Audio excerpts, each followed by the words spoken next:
Assalamualaikum warahmatullahi wabarakatuh. Apa kabar anak-anak ibu? Mudah-mudahan kalian selalu diberi kesehatan untuk melakukan berbagai aktivitas. Tentunya aktivitas yang positif ya. Sebelum memulai, jangan lupa pesan ibu. Keluar rumah kalau penting saja ya nak. Dan ingat selalu 3M. 3M ini mudah dilakukan loh untuk mencegah virus corona. 3M itu diantaranya memakai masker, mencuci tangan menggunakan sabun dan air mengalir, menjaga jarak. Anak-anak ibu, kalau kalian sayang keluarga, kalian tetap terus di rumah ya. Kita berada di era globalisasi. Dapatkah kamu menyebutkan dan menjelaskan fakta tentang globalisasi yang ada di sekitarmu? Pengertian globalisasi adalah proses masuknya ke ruang lingkup dunia. Penyebab adanya globalisasi antara lain perkembangan teknologi dan alat komunikasi serta kemajuan alat transportasi. Perkembangan teknologi dan alat komunikasi memudahkan kerjasama antar negara. Begitu juga dengan kemajuan alat transportasi, memudahkan barang dari luar negeri masuk ke suatu negara dan sebaliknya. Pada tema 1, kamu sudah belajar negara-negara yang tergabung dalam ASEAN. Negara-negara anggota ASEAN antara lain Indonesia, Malaysia, Singapura, Thailand, Filipina, Brunei Darussalam, Vietnam, Laos, Myanmar, dan Kamboja. Negara-negara tersebut menjalin kerjasama untuk mencapai tujuan bersama, seperti meningkatkan pertumbuhan ekonomi, sosial dan budaya, serta menjaga perdamaian dan keamanan di kawasan Asia Tenggara. Kerjasama negara-negara anggota ASEAN disebabkan oleh beberapa faktor berikut. Yang pertama, sumber daya alam. Yang kedua, berada dalam wilayah yang sama. Dan yang ketiga, ilmu pengetahuan dan teknologi. Amati berbagai produk yang ada di sekitarmu. Produk tersebut bisa berupa pakaian, tas atau sepatu kamu, temanmu, dan gurumu kenakan. Bisa juga makanan, minuman, atau produk lain yang ada di sekitar kelasmu. Tahukah kamu negara mana yang memproduksinya? Yang pertama, batik asal negaranya adalah Indonesia. Yang kedua, karpet dari Turki. Dan yang ketiga, boneka dari Tiongkok. Yang keempat, mobil dari Jepang. Yang kelima, jam tangan dari Swiss. Dan yang keenam, susu dari Selandia Baru. Globalisasi memungkinkan beragam produk dari negara lain dapat kita temui. Kita bisa menemui beberapa makanan dari negara lain seperti pizza, jam tangan, atau boneka dari negara lain. Produk Indonesia juga bisa ditemui di negara lain, misalnya batik. Perkembangan komunikasi dan transportasi menjadikan barang-barang tersebut mudah ditemui di negara lain. Pada era globalisasi ini, Indonesia juga menjalin kerjasama dengan negara lain, termasuk negara-negara di ASEAN. Nah, bagaimana peran Indonesia dalam kerjasama di bidang sosial budaya dengan negara-negara di ASEAN? Menjelang akhir pertemuan ke-44 Menteri Luar Negeri ASEAN, tepatnya pada tanggal 22 Juli 2011 malam di Hotel Nusa Indah Bali, diselenggarakan acara makan malam. Acara tersebut dihadiri lebih dari 50 Menteri Luar Negeri. Tampak Menteri Luar Negeri Amerika Serikat Hillary Clinton dan Menteri Luar Negeri dari negara-negara ASEAN, Cina, Rusia, Uni Eropa, peninjau, dan tamu dari berbagai negara lain. Tentu saja, berbagai makanan tradisional dihidangkan dan berbagai kesenian daerah ditampilkan seperti tarian-tarian tradisional Jakarta, Bali, dan Aceh. Sebagai acara puncak, penampilan angklung interaktif oleh Saung Mang Ujo. Semua hadirin dibagikan angklung berbagai tangga nada, kemudian memainkannya bersama-sama dengan dipimpin oleh Daeng Ujo. Tampak semua undangan berbahagia. Mereka dihadiahi angklung yang baru saja mereka mainkan sebagai tanda mata dari Indonesia. "It's for you, a souvenir from Indonesia," kata Daeng Ujo sang komandan. Malam yang berkesan itu sangat membantu dalam menciptakan iklim yang kondusif.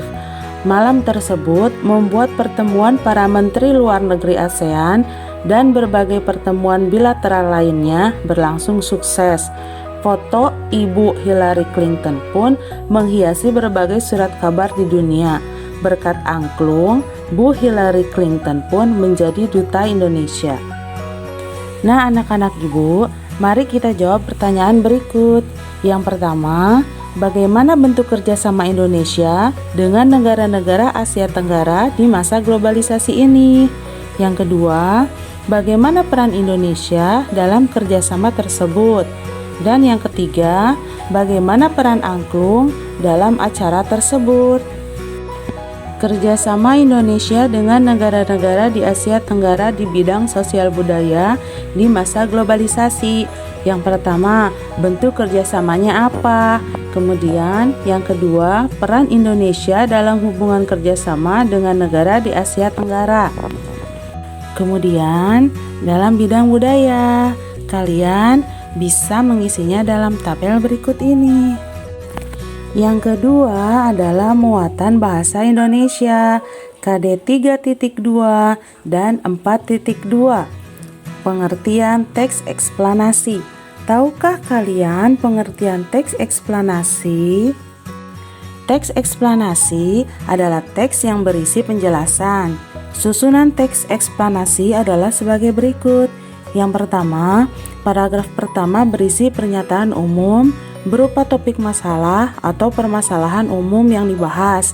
Yang kedua, paragraf kedua dan seterusnya berisi fakta, pembuktian, atau proses penyelesaian dari topik yang dibahas.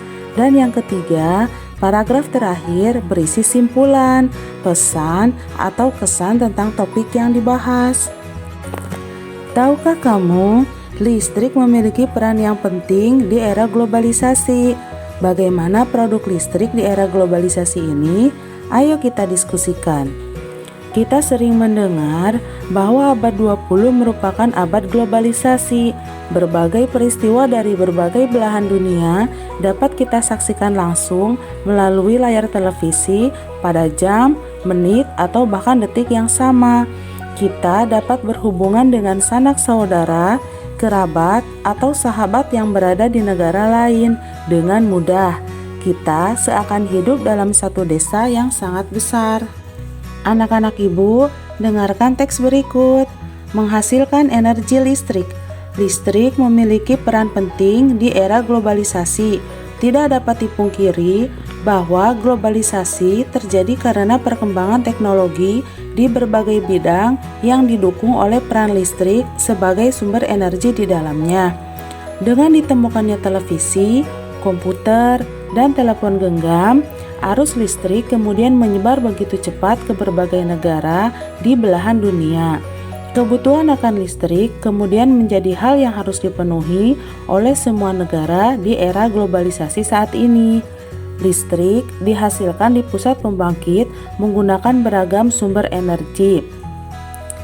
Pada pembangkit listrik tenaga air dari waduk atau sungai masuk melalui pintu yang diatur oleh katup pengaman.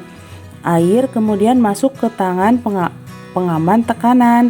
Air di dalam pipa pesat mengalirkan dan mengarahkan air ke turbin. Melalui katup pengatur tekanan untuk gerak tersebut kemudian diubah menjadi energi listrik oleh generator. Energi listrik dari generator kemudian diatur kapasitas tegangannya dan dialirkan oleh transformer. Energi listrik kemudian dibagikan ke konsumen oleh saluran transmisi. Komponen utama pada semua pembangkit listrik adalah turbin dan generator.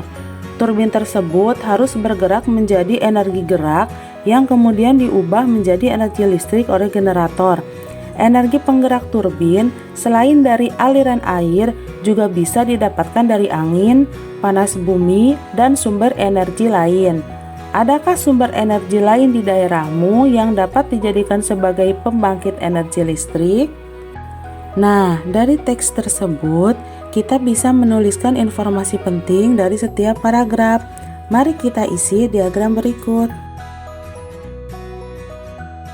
Selanjutnya, muatan IPA, KD 3.6 dan 4.6, proses menghasilkan energi listrik.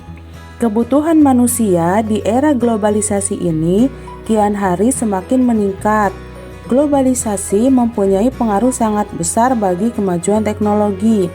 Kemajuan teknologi karena adanya penemuan-penemuan, namun sebagian besar penemuan tersebut membutuhkan energi listrik. PLTA dapat menghasilkan energi listrik dengan cara memanfaatkan energi air yang mengalir. Aliran air dapat berasal dari aliran air terjun, aliran sungai yang deras, atau air yang dialirkan melalui pipa-pipa khusus yang tujuannya untuk menggerakkan turbin. Gerakan turbin tersebut nantinya akan diubah menjadi energi listrik di dalam generator. Kamu telah memahami tentang menghasilkan energi listrik dengan komponen-komponen utama pada pembangkit tersebut. Komponen utama pada semua pembangkit energi listrik adalah turbin dan generator atau dinamo. Turbin tersebut harus bergerak untuk menghasilkan energi gerak yang kemudian diubah menjadi energi listrik oleh generator atau dinamo. Pada pusat pembangkit listrik dari waduk-waduk besar, energi listrik yang dihasilkan juga sangat besar dan mampu memenuhi kebutuhan listrik warga di banyak daerah. Di daerah pedesaan yang belum terjangkau aliran listrik dari pemerintah, warga terkadang membuat pembangkit listrik secara mandiri dengan memanfaatkan aliran air dari sungai atau air terjun yang ada di daerahnya. Pembangkit tersebut tentunya menghasilkan energi listrik yang hanya cukup memenuhi kebutuhan listrik warga yang ada di sekitar saja. Pembangkit listrik tersebut dinamakan pembangkit listrik mikrohidro yang bermanfaatkan sumber energi alternatif dari aliran air yang ada di lingkungan sekitar. Nah, anak-anak ibu, ayo perhatikan gambar berikut. Ini adalah skema pembangkit listrik mikrohidro. Pada gambar pertama, air dalam jumlah tertentu dijatuhkan dari ketinggian tertentu. Gambar kedua, kincir yang ada pada turbin berputar karena arus air. Pada gambar ketiga, putaran roda gerigi berfungsi untuk menurunkan atau menaikkan RPM motor generator. Gambar keempat, turbin menerima energi potensial air dan mengubahnya menjadi putaran atau energi mekanis. Putaran turbin dihubungkan dengan generator untuk menghasilkan listrik. Gambar kelima, setelah itu listrik disalurkan melalui kabel dari pembangkit ke pelanggan. Itulah proses yang dihasilkan energi listrik oleh pembangkit listrik mikrohidro. Nah, demikian video pembelajaran ibu kali ini. Semoga bermanfaat ya. Jangan lupa kamu jaga kesehatan, ikuti protokol kesehatan, tetap di rumah, dan semoga wabah COVID-19 ini segera berakhir. Sekian, wassalamualaikum warahmatullahi wabarakatuh.